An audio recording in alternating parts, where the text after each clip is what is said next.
السلام علیکم ورحمۃ اللہ وبرکاتہ۔ الصلاۃ والسلام علیک یا رسول اللہ، الصلاۃ والسلام علیک یا حبیب اللہ، الصلاۃ والسلام علیک یا نبی اللہ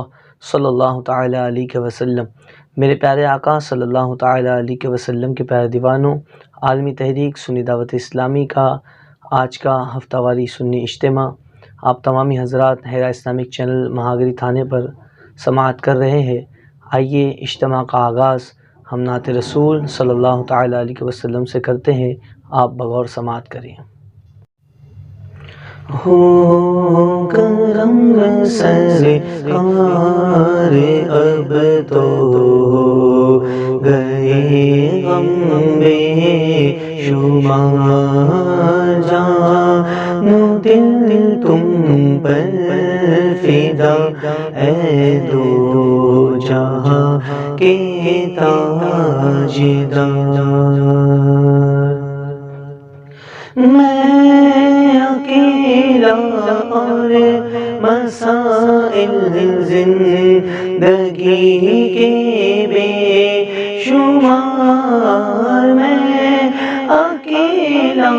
اور مسائل زندگی کے بے شمار، آپ ہی کچھ کیجئے نا اے شہ عالی وقار، ہو کرم سرکار اب تو گئے غم بے شمار۔ گنبدِ خضرا کے جلوے اور وہ افطاریہ، گنبدِ خضرا کے جلوے اور وہ افطاریہ یاد آتی ہے بہت رمضان طیبہ کی بہار، ہو کرم سرکار اب تو گئے غم بے شمار۔ جا رہا ہے قافلہ طیبہ نگر روتا ہوا، جا رہا ہے قافلہ طیبہ نگر روتا ہوا، میں رہا جاتا ہوں تنہا ہے حبیب قرتگاہ، ہو کرم سرکار اب تو ہو گئے غم بے شمار۔ میرے پیارے آقا صلی اللہ تعالی علیہ وسلم کے پیارے دیوانوں، آئیے نعت رسول صلی اللہ تعالی علیہ وسلم کے بعد کچھ زکوٰۃ کی فضیلت و مسائل جاننے کے لیے ہمارے علماء نجم العلوم کے ایک بہت بہترین عالم دین حضرت مولانا محمد عمران نجمی صاحب قبلہ مبلغ سنی دعوت اسلامی ممرا سے ہم کچھ باتیں سماعت کرتے ہیں۔ آئیے حضرت انشاءاللہ اب آپ کے سامنے کچھ باتیں زکوٰۃ کے تعلق سے بتانے کے لیے تشریف لا رہے ہیں، آپ بغور سماعت کریں۔ السلام علیکم ورحمۃ اللہ وبرکاتہ۔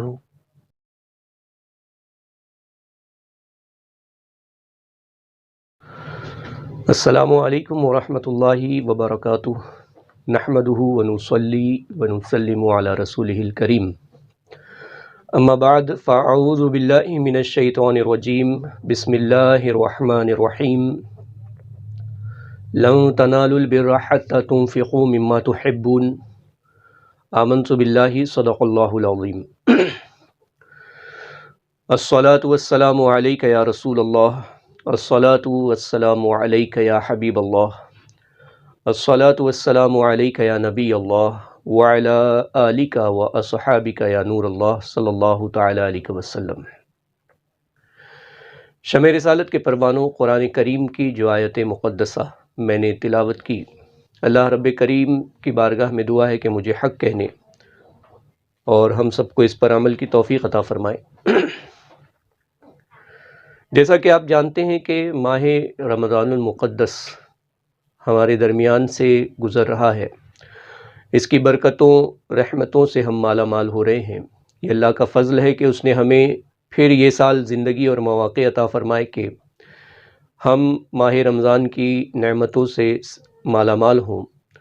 اور اس کے فیوز و برکات حاصل کر کے اپنے گناہوں کا کفارہ کر سکیں اور آخرت میں سرخروئی حاصل کر سکیں۔ یہاں پر ایک ماہ رمضان کے روزوں کے ساتھ تلاوت کلام مجید، نماز تراویح اور قیام شب قدر کے ساتھ ساتھ ہمارے معاشرے میں ایک اور عمل جو ہے ماہ رمضان کے ساتھ اکثریت کے ساتھ پایا جاتا ہے، وہ ہے زکوٰۃ۔ چونکہ ماہ رمضان میں عبادات کے جو ثواب ہے، جو نیکیاں ہیں، وہ بڑھا دی جاتی ہیں۔ ایک عمل جو ہے وہ 10 سے 700 گنا تک بڑھا دیا جاتا ہے، نفل فرض کے برابر کر دیا جاتا ہے، فرض 70 فرائض کے برابر ہو جاتا ہے۔ تو اسی لیے ہمارے معاشرے کے اکثر لوگ جو ہے اس بات پر خاص توجہ دیتے ہیں کہ ہم جو بھی صدقات و خیرات کریں وہ ماہ رمضان میں ہو، تاکہ اس میں جو برکتیں اللہ تعالی ہمیں عطا فرما رہا ہے ان برکتوں سے ہم مالا مال ہو جائیں، اور ساتھ ہی ساتھ ہم ایک فریضے کو بھی ادا کر سکیں جو زکوٰۃ ہے۔ تو یہاں پر چونکہ ایک عمل کا بدلہ 700 گنا تک دیا جا رہا ہے، تو ظاہر سی بات ہے یہ عام دنوں میں یہ معاملہ ہے کہ راہ خدا میں اگر خیرات کی جائے، راہ خدا میں اگر اپنے مال کو لٹایا جائے، صدقات و خیرات کیے جائیں، تو عام دنوں میں یہ معاملہ ہے کہ 10 سے 700 گنا تک اس کا اجر بڑھا دیا جاتا ہے۔ تو اندازہ لگائیں کہ یہ عمل جب رمضان المقدس میں کیا جائے، اس ماہ مبارک میں کیا جائے، تو ظاہر سی بات ہے کہ جہاں آلریڈی اعمال جو ہے 70 گنا بڑھائے جا رہے ہیں، تو جو پہلے سے ہی 700 گنا بڑھا ہوا ہے وہ جب دیا جائے گا راہ خدا میں، تو اندازہ نہیں لگا سکتے کہ اس میں 70 گنا کا جب اضافہ ہوگا تو کتنی نیکیاں ہمارے دامن میں چلی آئیں گی۔ تو یہ اللہ کا فضل ہے، اور اللہ تعالیٰ کے خزانوں میں کمی نہیں ہوتی۔ ہمیں یہ نہیں دیکھنا ہے کہ ہم اللہ کی بارگاہ سے اگر نیکیاں حاصل کرتے ہیں، اجر حاصل کرتے، تو اس کی بارگاہ میں، اس کے خزانوں میں کچھ کم ہوگا، نہیں، بلکہ اس کی بارگاہ میں ہمارے کیے ہوئے اعمال جو ہیں وہ محفوظ رہتے ہیں، اور اللہ تبارک و تعالیٰ ان پر اور زیادہ برکتیں ہمیں عطا فرماتا ہے۔ تو ماہ رمضان المبارک میں زکوٰۃ فقیروں تک پہنچانا یقیناً یہ بہت ہی کمال کی بات ہے، اور بہت ہی بڑا اجر ہے، بہت ہی نیک عمل ہے کہ اس کے ذریعے سے ہم اللہ تبارک و تعالیٰ کی رضا حاصل کر سکتے ہیں۔ اور ایسے زمانے میں جب کہ ہر طرف فتنے اور فساد پھیلے ہوئے ہیں، بڑی بڑی بیماریوں کا دورہ ہے، ایسے عالم میں جب کہ لوگ جو ہے پریشانیوں سے دوچار ہیں، ایسے عالم میں جب کہ ہم جانتے ہیں کہ یہ ساری ہمارے کرتوتوں کی بنا پر، اللہ کے غضب ناک ہونے کی بنا پر ہم پر یہ مصیبتیں آ رہی ہیں، تو ایسے موقع پر آپ اندازہ لگائیں کہ اللہ کے غضب کو اگر کوئی چیز ٹھنڈا کر سکتی ہے، اللہ کو کوئی راضی کر سکتا ہے کوئی عمل، تو سرکار دو عالم صلی اللہ علیہ وسلم فرماتے ہیں کہ وہ صدقہ ہے، کہ صدقہ اللہ کے غضب کو بجھاتا ہے، کہ صدقہ ایسا عمل ہے کہ یہ گناہوں کو دور بھی کر دیتا ہے اور اللہ کے غضب کو بجھاتا ہے، اللہ کی ناراضگی کو دور کرتا ہے، اللہ تبارک و تعالیٰ کو راضی کرنے میں ہمارا مددگار ہوتا ہے۔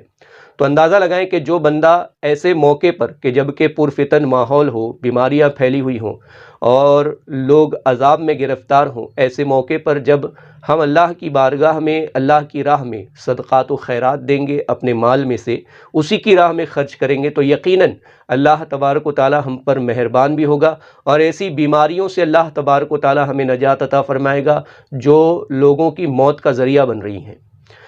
تو یقیناً یہ اللہ کا فضل ہے کہ اس نے ہمیں ایسے اعمال عطا فرمائے۔ تو راہ خدا میں خیرات کرنا یقیناً یہ اللہ کے غضب کو ٹھنڈا کرتا ہے اور اللہ کو راضی کرنے میں بڑا مددگار ہوتا ہے۔ اسی طرح آپ دیکھیں کہ ہم چاہتے ہیں کہ ہمارے پاس سیونگ زیادہ ہو، ہمارے پاس جمع زیادہ ہو، ہمارے پاس جو ہے ہمارا مال بہت محفوظ رہے، لیکن میرے پیارے آقا صلی اللہ علیہ وسلم کے پیارے دیوانوں، آپ دیکھیں کہ ہم اس بات کو اچھی طرح جانتے ہیں کہ یہ ہماری زندگی جو ہے یہ دائمی نہیں ہے، ہمیشگی کی نہیں ہے، بلکہ کچھ دنوں کی ہے، اور ایک وقت ایسا آئے گا کہ ہمیں یہ دنیا چھوڑ کر جانا ہے،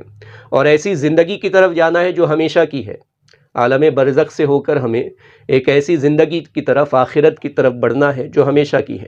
آپ اندازہ لگائیں کہ آج ہم یہاں پر چند دنوں کی زندگی کے لیے، چند سالوں کی زندگی کے لیے ہم چاہتے ہیں کہ ہمارے پاس سیونگز ہوں، ہمارے پاس جمع ہو، ہماری رقم جو ہے محفوظ رہے، تاکہ اس کے ذریعے ہم اپنی زندگی میں آرام اور سکون حاصل کر سکیں، اپنی پریشانیوں کو دور کر سکیں۔ لیکن اندازہ لگائیں کہ اس وقت ہمیں یہ حسرت بہت زیادہ ہوگی کہ جب ہم بروز محشر اللہ کی بارگاہ میں حاضر ہوں گے اور ہمارے ہاتھ خالی ہوں گے۔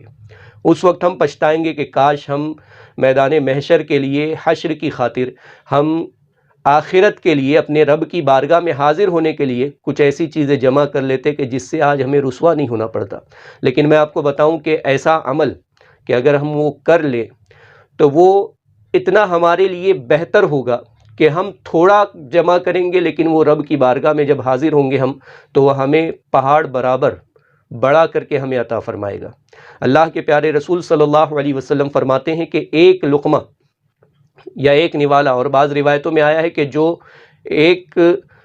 دینار اللہ کی راہ میں خرچ کرتا ہے، اور بعض روایتوں میں ایک لقمہ ہے کہ جو ایک لقمہ اللہ کی راہ میں خیرات کرتا ہے، تو وہ لقمہ اللہ کی بارگاہ میں ایسے پرورش پاتا ہے جیسے تم اپنے بچھڑے کو پالتے ہو، جیسے تم اپنے بچھڑے کو پالتے ہو، اپنے جانوروں کے بچوں کو پالتے ہو، اپنے بچڑوں کو پالتے ہو، کہ اس کی پرورش کرتے ہو، دیکھ بھال کرتے ہو، اور پھر اسے بڑا کرتے ہو، کھلا پلا کر توانا کرتے ہو، یہاں تک کہ وہ دودھ اور گوشت دینے کے لائق ہو جاتا ہے۔ اس قدر اس کی پرورش کی جاتی ہے۔ تو فرمایا گیا کہ اللہ تعالیٰ کی بارگاہ میں، اللہ تعالیٰ کے پاس وہ لقمہ یا وہ خیرات میں دی ہوئی چیز جو ہے اللہ کی بارگاہ میں ایسے ہی پرورش پاتی ہے، اور جب بندہ بروز محشر رب کی بارگاہ میں حاضر ہوگا تو اللہ تبارک و تعالیٰ وہ نیکی جو ہے، وہ خیرات جو ہے، جو ایک لقمہ دیا تھا، وہ پہاڑ برابر اللہ تبارک و تعالیٰ بنا کر کے اس بندے کی جھولی میں ڈال دے گا۔ یعنی اندازہ لگائیں کہ آج ہم سیونگز کے لیے پریشان ہیں، لیکن آخرت میں یہ حسرت سے اگر ہم بچنا چاہتے ہیں کہ کاش آخرت کے لیے کچھ جمع کر لیا ہوتا، تو ایک بہترین عمل اللہ کے پیارے رسول صلی اللہ علیہ وسلم نے ہمیں عطا فرمایا، اور وہ ہے راہ خدا میں خیرات کرنا۔ وہ راہ خدا میں خیرات کرنا ہے کہ جتنا ہو سکے تم اللہ کی راہ میں خیرات کرو۔ آپ دیکھیں کہ گزشتہ سال بھی جو لاک ڈاؤن کی کیفیت رہی، اس سال بھی ہے۔ اللہ اس مصیبت سے ہر بندے کو نجات عطا فرمائے۔ لیکن ہم نے دیکھا کہ اس مصیبت سے اللہ تعالیٰ نے بہت جلد ہمیں راحت عطا فرما دی تھی گزشتہ سال، اور وہ کیوں ہوا کہ ہم نے یہ بھی دیکھا کہ لوگوں نے بڑھ چڑھ کر راہ خدا میں خیرات کی۔ جتنے بھوکے تھے ان کو کھلایا، گھر گھر لوگوں کے راشن پہنچایا۔ اس سے اللہ تبارک و تعالیٰ یقیناً اپنے بندوں سے راضی ہوا، اور ہوا یوں کہ بہت جلد وہ دن ہمارے کٹ گئے، وہ مصیبت کے دن کٹے، پھر راحت کے دن آئے۔ لیکن پھر سے تباہی کے دن آگے ہیں۔ اگر ہم پھر سے ان تباہیوں سے نجات پانا چاہتے ہیں تو جو کچھ ہمارے پاس ہے ہم اس میں سے اللہ کی راہ میں خیرات کریں۔ یہ تو نفلی صدقات کے حوالے سے ہو گیا۔ زکوٰۃ جو ایک فرض عمل ہے کہ بندہ مومن پر، جس پر زکوٰۃ فرض ہوتی ہے، جس کے پاس نصاب کی مقدار میں مال ہو، اسے 2.5% اپنے مال کا 2.5% حصہ اللہ کی راہ میں خیرات کرنا ہے۔ وہ 2.5% اللہ کی راہ میں خیرات کرتا ہے، اللہ تبارک و تعالیٰ اس کے اجر کو اور اس کے مال کو بڑھاتا ہے۔ اور یہ زکوٰۃ کیا ہے؟ تو زکوٰۃ کے حوالے سے فرمایا گیا کہ زکوٰۃ کا آپ معنی اگر دیکھ لیں لغت میں، تو زکوٰۃ کا معنی یہ ہوگا کہ زکوٰۃ کے 2 میننگز ہیں، 2 معنی ہیں۔ ایک تو یہ کہ پاک کرنے والا، پاکیزہ، طہارت زکوٰۃ کا معنی ہوتا ہے، اور دوسرا معنی ہوتا ہے نشو و نما، پروان چڑھنا۔ یعنی یہ دونوں معنی جو ہے زکوٰۃ کے مال پر صادق آتے ہیں، کہ آپ دیکھیں کہ زکوٰۃ کا مال جب ہم راہ خدا میں دیتے ہیں تو اس سے جو ہمارا مال ہے وہ پاک ہو جاتا ہے، وہ بالکل پاک اور ستھرا ہو جاتا ہے، وہ پاکیزہ مال ہو جاتا ہے۔ اور دوسری فضیلت اس کی یہ حاصل ہوتی ہے کہ ہمارا مال نشو و نما پاتا ہے۔ آپ نے کبھی دیکھا ہوگا کہ پیسے رکھے رکھے بڑھتے ہوں؟ کبھی نہیں دیکھا۔ سونا اور زیور ہم نے رکھا اور وہ بڑھتا ہو، اس میں زیادتی ہوتی ہو؟ نہیں دیکھا۔ لیکن آپ راہ خدا میں خیرات کر کے دیکھیں، آپ اللہ کی بارگاہ میں دے کر دیکھیں، پھر آپ اندازہ لگائیں گے کہ کس طریقے سے اللہ تبارک و تعالی ہمیں ہمارے مال میں زیادتی عطا فرماتا ہے، کس طرح ہمارا مال بڑھتا ہے، کس طریقے سے ہمارے مال میں برکتیں ہوتی ہیں۔ یقیناً یہ ایک ایسا عمل ہے کہ اس پر اللہ کے رسول صلی اللہ علیہ وسلم نے قسم یاد فرمائی اپنے رب کی، اور فرمایا کہ جو راہ خدا میں مال دے، جو راہ خدا میں خرچ کرے، اس کا مال کبھی کم ہی نہیں ہوگا، اس کا مال کبھی کم ہی نہیں ہوگا۔ دنیا میں بھی وہ مالدار رہے گا اور آخرت میں بھی اللہ کی نعمتوں سے مالا مال ہوگا۔ یہ اتنا عظیم اور اتنا بہترین اجر ہے، بہترین عمل ہے جو اللہ تعالیٰ نے ہمیں عطا فرمایا کہ اس پر ہم اگر عمل کرتے ہیں تو یقیناً دنیا میں بھی سرخرو ہیں اور آخرت میں بھی سرخرو ہیں۔ تو زکوٰۃ اللہ کی راہ میں دینا اپنے مال کی، آج لوگ جو ہے اس میں تاوان سمجھتے ہیں یا اسے جو ہے گرا سمجھتے ہیں اپنے اوپر کہ اپنے مال کی زکوٰۃ اگر دے دوں گا تو میرے پاس کیا بچے گا۔ تو ایسا نہیں ہے، رب تعالیٰ نے وعدہ فرمایا ہے کہ تم راہ خدا میں دو، اللہ تعالیٰ تمہارے مال میں برکتیں عطا فرمائے گا۔ اس کا بدلہ جیسا کہ میں نے پہلے ہی کہا کہ 10 سے 700 گنا تک دیا جاتا ہے۔ تو یہ صرف نیکیاں ہی نہیں ہیں بلکہ بظاہر مادی طور پر بھی دیکھا جائے تو مادی طور پر بھی، ظاہری طور پر بھی اگر دیکھا جائے تو مال میں اتنا ہی گنا اضافہ ہوگا۔ آپ راہ خدا میں خرچ تو کریں، راہ خدا میں خیرات تو کریں، پھر دیکھیں کس طریقے سے اللہ تعالیٰ جو ہے برکتیں عطا فرماتا ہے جس کے پاس جتنا ہو۔ صحابہ کرام کی زندگی دیکھیں، جب اسلام آیا اور اسلام میں لوگ داخل ہوئے، مدینہ طیبہ ہجرت کی، تو حالات کیسے تھے مدینہ طیبہ کے؟ بالکل اپنی عام زندگی سے بھی جو ہے نچلی سطح پر جو ہے لوگ زندگی گزار رہے تھے، یعنی کئی کئی دنوں تک اکثر گھر ایسے ہوتے تھے کہ کئی کئی دنوں تک ان کے گھروں میں چولہے نہیں جلتے تھے، کئی کئی دنوں تک چولہے نہیں جلتے، لوگ بھوکے رہتے تھے۔ سرکار دو عالم صلی اللہ علیہ وسلم کی زندگی طیبہ کا جائزہ لے تو اکثر حضور صلی اللہ علیہ وسلم نے کئی کئی ایام، کئی کئی دن جو ہے اپنے شکم مبارک پر پتھر باندھے ہیں، صحابہ کرام نے اپنے پیٹ پر پتھر باندھے ہیں۔ یہ کیفیت رہی ہے، کئی کئی دن تک بھوکے رہا کرتے تھے، 3 دن، کبھی 5 دن تک جو ہے خود حضور کے گھر میں 3 دنوں تک چولہا نہیں جلتا تھا۔ تو یہ کیفیت تھی، لیکن اس کے بعد ہم نے دیکھا کہ اللہ تعالیٰ نے کس طریقے سے دنیا کے خزانے مسلمانوں کے قدموں میں ڈالے۔ وہی صحابہ کرام ہیں، چند ہی سال گزرے ہیں، بخاری شریف کی آپ حدیث دیکھیں، حضرت عبد الرحمن بن عوف رضی اللہ تعالیٰ عنہ کی بارگاہ میں جب ایک پیالہ کھانے کا پیش کیا گیا، آپ روزے سے تھے، نفلی روزے سے تھے، آپ کی بارگاہ میں جو ہے افطار کے لیے پیالہ لایا گیا جو کھانے سے، لذیذ کھانے سے بھرا ہوا تھا۔ آپ نے اسے دیکھا تو فرمایا کہ ہم سے جو پہلے گزرے ہیں وہ کتنے اچھے تھے، کہ ان کے عمل کا بدلہ اللہ تبارک و تعالیٰ نے انہیں کتنا اچھا دیا۔ اور پھر انہوں نے حضرت مصعب بن عمیر رضی اللہ تعالیٰ عنہ کو یاد کیا، حضرت امیر حمزہ رضی اللہ تعالیٰ عنہ کو یاد کیا جو جنگ احد میں شہید ہوئے، انہیں یاد کیا اور رونے لگے کہ ان کی کیفیت یہ تھی کہ اس وقت اسلام کی یہ حالت تھی، مسلمانوں کی یہ حالت تھی کہ جب وہ شہید ہوئے تو ان کے جسم پر جو چادر کفن کے طور پر پیش کی گئی تھی، جو کفنانے کے لیے چادر دی گئی تھی، اس کا حال یہ تھا کہ اگر سر چھپایا جاتا تو پیر کھل جاتے، پیر ڈھاکا جاتا تو سر کھل جاتا۔ اتنا کپڑا بھی نہیں تھا کہ پورے جسم کو ڈھانکنے کے لیے اتنا کپڑا میسر آ جاتا۔ یہ کیفیت تھی، لیکن اس کے بعد جو ہے اللہ تعالیٰ نے مسلمانوں کے لیے اپنے خزانے کھول دیے اور خوب برکتیں عطا فرمائیں، اور وہ برکتیں آج بھی ہم اس سرزمین پر دیکھ رہے ہیں کہ آج بھی وہاں پر جو ہے خزانے لٹائے جا رہے ہیں، مال و دولت کی فراوانی ہے۔ یہ کیوں ہوا؟ وجہ یہ تھی کہ جب بھی سرکار دو عالم صلی اللہ تعالیٰ علیہ وسلم صحابہ کرام سے راہ خدا میں خیرات کرنے کے لیے کہتے تو کہیں پر سیدنا صدیق اکبر رضی اللہ تعالیٰ عنہ اپنے گھر کا سارا سامان لے کر آ جاتے، یہاں تک کہ جسم کے کپڑے تک اتار کر ٹاٹ پہن لیتے تھے اور راہ خدا میں اپنا سب کچھ خیرات کر دیتے۔ وہیں کچھ صحابہ ایسے بھی ہوتے تھے کہ ان کے پاس ایک کھجور ہوتا تو وہ ایک کھجور لے کر حضور کی بارگاہ میں حاضر ہو جاتے کہ یہ اللہ کی راہ میں دینا چاہتا ہوں، اسے قبول فرمائیں۔ اور حضور صلی اللہ علیہ وسلم بھی ان کی حوصلہ افزائی اس طرح کرتے کہ پورے مال کا ڈھیر لگا کر کے وہ ایک صحابی نے جو ایک کھجور دیا ہوتا راہ خدا میں، اسے سب سے اوپر رکھتے کہ اللہ تبارک و تعالیٰ لوگوں کی نیتوں کے بدلے میں جو ہے ان کے اعمال کو قبول فرماتا ہے۔ تو اس سے اندازہ لگائیں کہ صحابہ کرام راہ خدا میں خیرات کرنے کے لیے کتنے پرجوش رہا کرتے تھے، ہر وقت تیار رہتے تھے، اور اس کا بدلہ اللہ تعالیٰ نے انہیں کیا عطا فرمایا کہ ان کی زندگی میں ہی زیادہ سال بھی نہیں گزرے، چند سال گزرے، ان کی زندگی میں ہی اللہ تبارک و تعالیٰ نے قیصر و کسریٰ کے خزانے جو ہے ان کے قدموں میں ڈال دیے، مال کی فراوانی ہو گئی، یہاں تک کہ حضرت عمر رضی اللہ تعالیٰ عنہ یا حضرت عمر بن عبدالعزیز رضی اللہ تعالیٰ عنہ، ان کے زمانے خلافت میں یہ کیفیت ہو گئی کہ جب زکوٰۃ بانٹنے کے لیے کہا گیا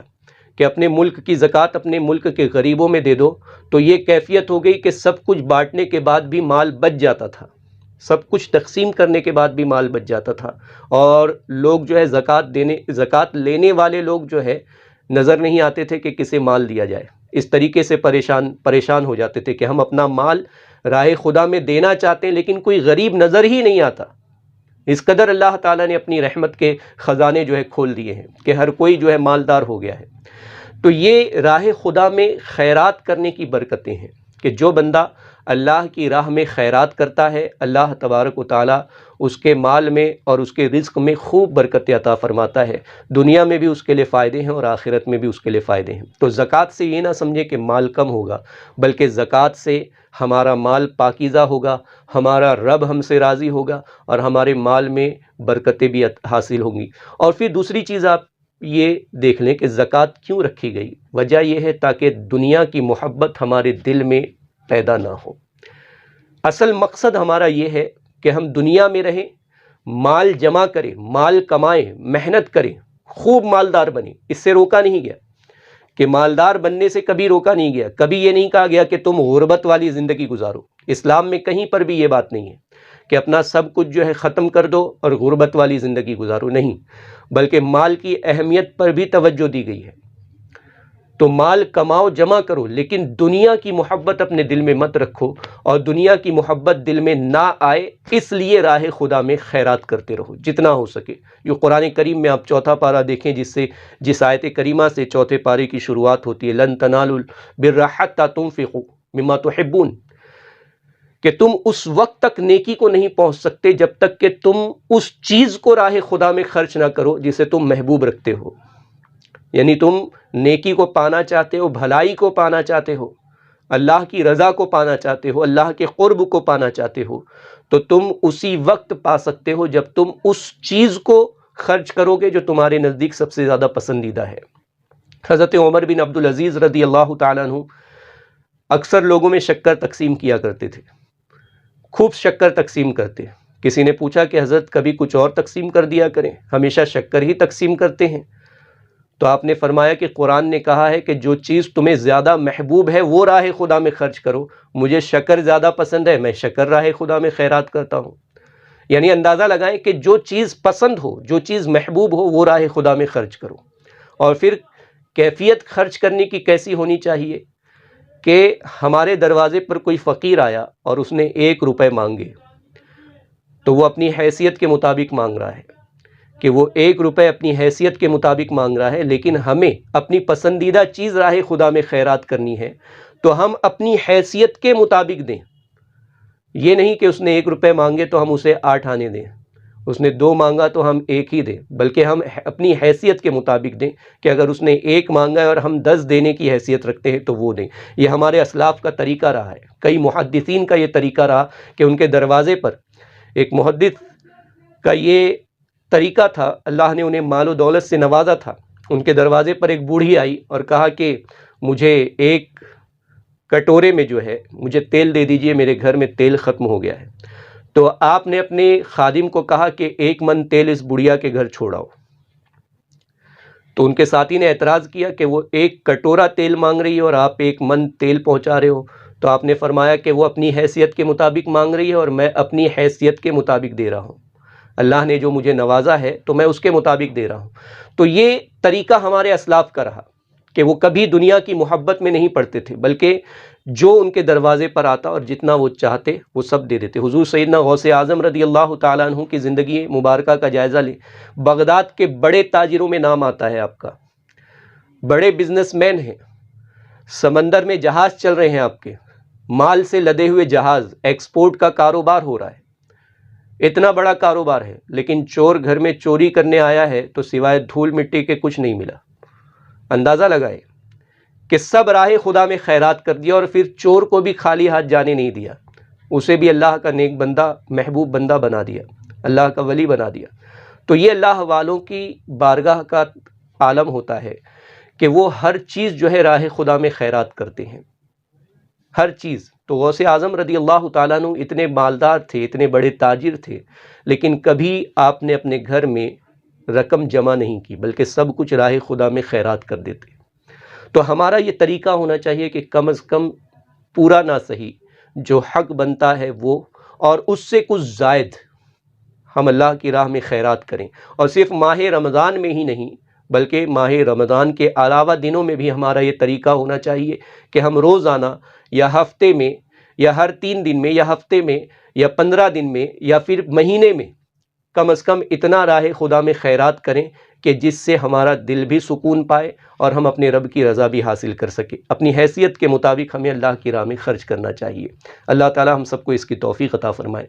چند ایک مسائل جو ہے مختصراً میں آپ کو اجمالی طور پر بتا دوں۔ یہاں پر زکوٰۃ جو ہے کس پر فرض ہوتی ہے؟ تو زکوٰۃ جو ہے مالک نصاب پر فرض ہوتی ہے۔ مالک نصاب کون ہے؟ تو مال کے اعتبار سے اس کی تقسیم کی گئی ہے۔ تو آج کل جو عام طور پر جو مال چلتا ہے اس کا جو اعتبار کیا جاتا ہے وہ سونے چاندی سے ہی کیا جاتا ہے، یا مال تجارت سے، یا پھر چرائی پر چھوڑے ہوئے جانوروں سے۔ تو اب ہم چونکہ شہروں میں رہتے ہیں اس لیے میں سونے چاندی اور روپوں کی جو زکوٰۃ ہمارے یہاں چلتی ہے اسی کے حوالے سے کچھ باتیں بتا دوں۔ تو سونے اور چاندی کے مطابق جو ہے زکوٰۃ کا اعتبار کیا جاتا ہے۔ اب اس کی نصاب کتنی ہو؟ اب اگر کسی بندے کے پاس صرف سونا ہے، چاندی نہیں ہے، روپے پیسے بھی نہیں ہے، صرف سونا ہے، تو سونے کی مقدار 7.5 تولہ سونا کم سے کم ہونا چاہیے۔ 7.5 تولہ سونا ہونا چاہیے۔ جس کے پاس 7.5 تولہ سونا ہوا، آج کی جو مقدار ہے اس کے مطابق 93 گرام جو ہے سونے کی مقدار بتائی گئی۔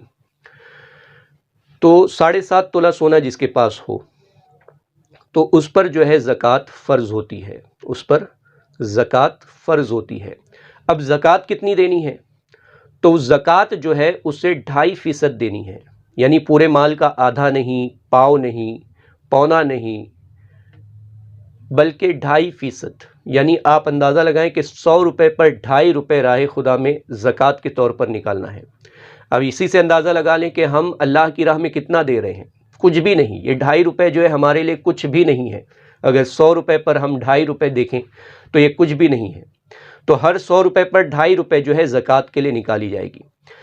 تو اس کی اگر زکوٰۃ سونے سے ہی دینی ہے تو اس کا 40واں حصہ دیا جائے گا، اور اگر اس کی زکوٰۃ کسی اور صورت میں دینی ہے تو قیمت کا اعتبار کریں گے، یعنی 7.5 تولہ سونا جتنی قیمت کا ہوگا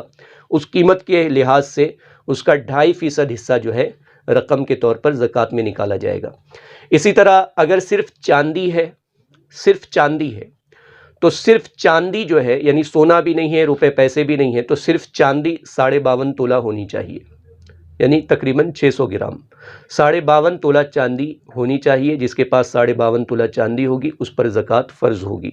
اور اگر سونا بھی نہیں، چاندی بھی نہیں، تو اتنے پیسے جو آج کل ہندوستان میں جو کرنسی چلتی ہے وہ اتنے اس کے پاس سیونگ ہونی چاہیے جو جس سے کوئی ایک نصاب پوری ہو جائے، یعنی 52.5 تولہ چاندی یا خریدی جا سکے یا 7.5 تولہ سونا خریدا جا سکے، اتنا پیسہ ہونا چاہیے۔ تو آج کل جو ہے چاندی کی ویلیو کم ہے، سونے کی زیادہ ہے، تو پہلے نصاب جو ہے چاندی کی پوری ہوگی، یعنی 52.5 تولہ چاندی جو ہے 26 سے 30 ہزار کے درمیان آتی ہے۔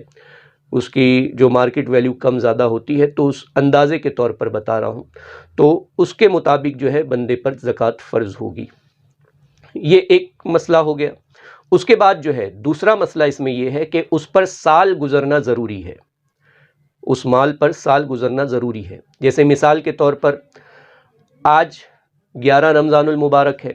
11 رمضان المبارک کو آج میں نے جو ہے 7.5 تولہ سونا یا 52.5 تولہ چاندی یا 52.5 تولہ چاندی کی رقم میں نے اپنے پاس